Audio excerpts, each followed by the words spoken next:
in. Remember the questions? They were, how significant are you to others? Is your presence felt? And will your absence be noticed? I also asked, who will cry when you die? And what will you be remembered for long after you are gone? I also said that as good as going to the mosque, fasting, going for umrah, attending Islamic functions are, they are so far from sufficient if nothing good comes out of us from it. However, let me ask you a few questions. Are you the one who, when people have a problem, they think of you? Are you the one whom, when people want advice, they come to you because of your wisdom? Are you the one who, when people want to settle a dispute, they come to you because of your sense of justice? When people are hurt and they need comfort, they come to you. Maybe they are grieving or they've gone through a divorce. Are you the one who mobilizes your friends so that you can handle the medical bill of somebody who cannot afford it? Are you joining hands with some friends to sponsor someone to get a better education or further their studies? Now remember this. The deeds loved the most by Allah are those that are done regularly, even if they are small. Now we have enough ordinary people out there. I always say this. We have enough ordinary people out there doing ordinary things.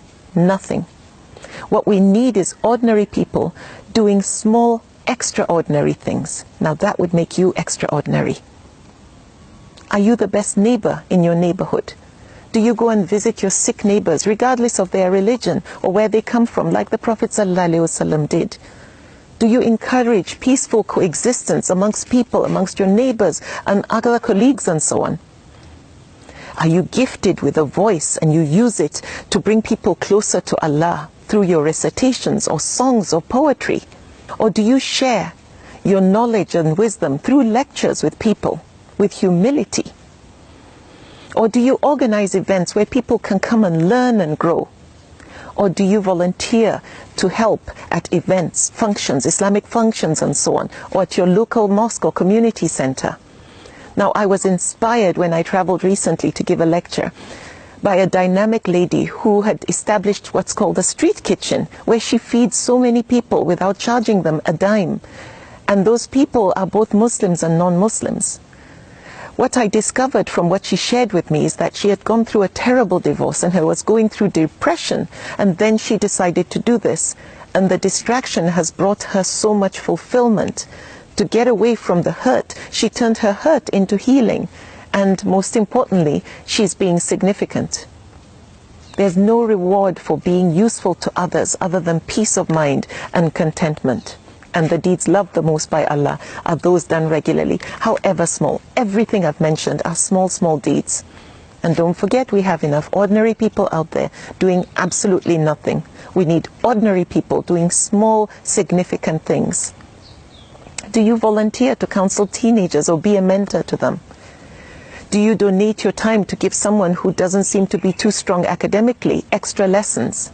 Do you give your time at an orphanage to read to them or just make them feel like part of a family, feel loved?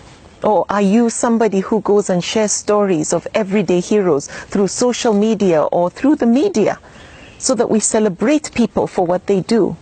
Are you the one who puts a smile on people's face by telling them, well done? That is being significant. Are you a ray of sunshine for people because of your positive nature? You're optimistic. Or are you the one who silently likes to help the underprivileged who don't know that you are a donor? Or people and birds sit under the shade of a tree, enjoy the fruits and the shade, the coolness and the breeze, and they didn't know you were the one who planted that tree. The deeds loved the most by Allah are those done regularly, even if they are small. In other communities, when people mobilize their local community maybe to clean up litter, or speak up against some form of injustice or abuse, or assist people in times of crisis, or save an animal like a dog from thirst, or a cat that's stuck in a tree, they become heroes. They're on the news. People celebrate them. We also need to celebrate our heroes, people who are doing small, extraordinary things. Do your part in making sure that next time you want to forward a clip or a video, that it's videos that are inspirational, videos that highlight positives in our people, and in general. Make sure you don't forward those stupid videos that unfortunately eat away at the fiber of our character. Now, all these things I've mentioned are those deeds that are loved the most by Allah, even though they are small. All these acts are being the most useful. This is Islam in motion. Islam is not as heavy as people make it seem. Now, being a Muslim is a combination of being good and doing good, and forbidding wrong and making sure we enjoin